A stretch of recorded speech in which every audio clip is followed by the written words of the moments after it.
Well, I've left some of that in the Muppet Gallery. Goodness, it's been quite a week, hasn't it? But welcome to the Hollywood Hot 100 Showbiz News with a smattering of sarcasm, and today a dash of politics as well. Although I promise you, after this first story, this is going to be a Trump-free zone.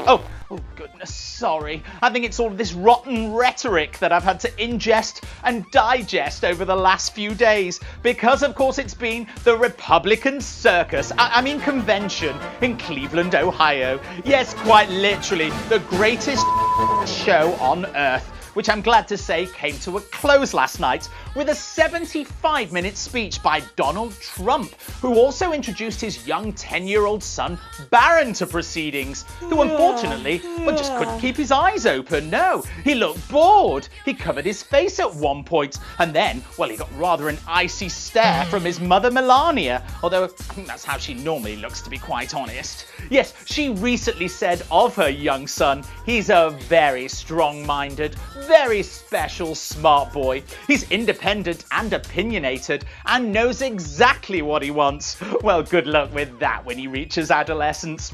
And one Twitter user commenting that Barron reminded them of Damien from the Omen movies, which I thought was rather unfair, you know, comparing him in that way to something connected to the devil. I mean, who would do such a thing? And my favourite Trump was not there this week, unfortunately. I'm talking about the gorgeous Ivana, yes, Donald's first wife, and of course mother to 3 of his children. But I did wonder what she thought of it all, and of Donald's nomination. Moving on, rapidly aging and expanding actor Leonardo DiCaprio was raising money for charity on Wednesday night with his annual Leonardo DiCaprio Foundation Gala in glamorous Saint-Tropez in France. Now, for a table of 12 at this event, it costs a whopping $164,000. So as you can imagine, the guest list was star-studded, with some of the guests flying 12,000 miles from Los Angeles to Saint-Tropez in private jets. Each one of these will have produced over 86,000 tons of carbon dioxide greenhouse gases, or the equivalent to a week's use of hairspray for Donald Trump. Let's face it. Anyway, aviation issues to one side, the event was a huge success, raking in a whopping $45 million, which will be distributed to 30 organisations around the world, much of which raised from a charity auction, with Leonardo donating some of his own personal items, including a Rolex watch, artworks by Banksy and Andy Warhol, and this old sketch of some brazen hussy that apparently he created a few years ago.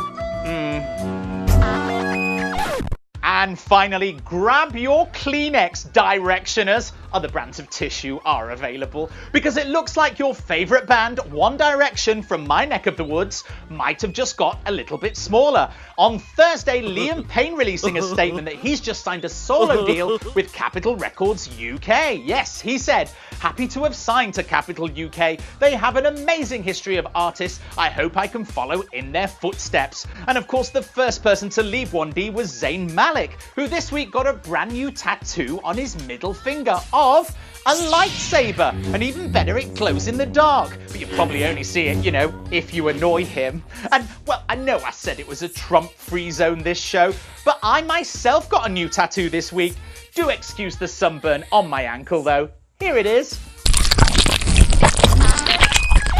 And before I leave you, it's a feature that really should be cut from the show. Yes, our deeply unpopular celebrity salon.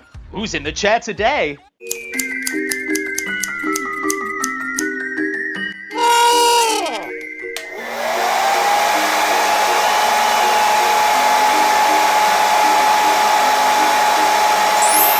Ooh, that man! I knew I recognised that hairstyle from somewhere. Anyway, with me due for my own shampoo and set, it's time for me to say goodbye. Bye-bye, ta-ta everyone, bye-bye. Oi, I've warned you up there, trumpets.